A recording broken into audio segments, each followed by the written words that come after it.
जय माता दी दोस्तों, मैं सांत्वना पांडे, आप सभी का मेरे चैनल पर स्वागत है। तो दोस्तों, आज मैं आपके लिए एक माता रानी का भजन लाई हूँ। आशा करती हूँ कि आपको ज़रूर पसंद आएगा। तो आइए सुनते हैं।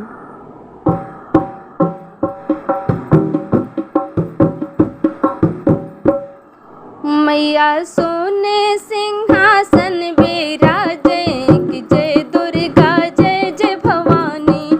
मैया सोने सिंहासन विराजे, कि जय दुर्गा जय जय भवानी। दुखियारे के दुख को मिटावे, कि जय दुर्गा जय जय भवानी।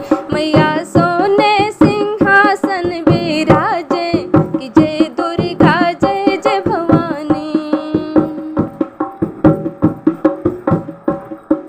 सोने सिंहासन मोतियन की झालरे, सोने सिंहासन मोतियन की झालरे।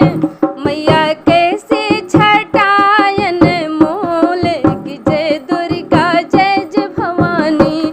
मैया कैसे छटायन मोल, कि जय दुर्गा जय जय भवानी।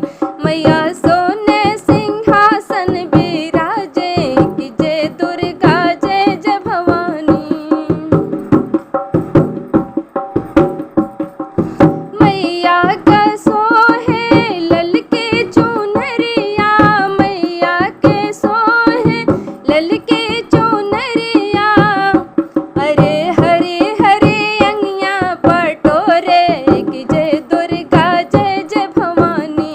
अरे हरे हरे अंगिया पटोरे, कि जय दुर्गा जय जय भवानी।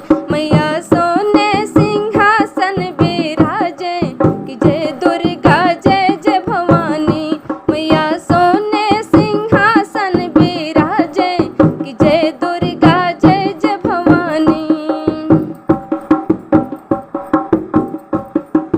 मैया के माथे पे टीका सोहे, मैया के माथे पे टीका सोहे।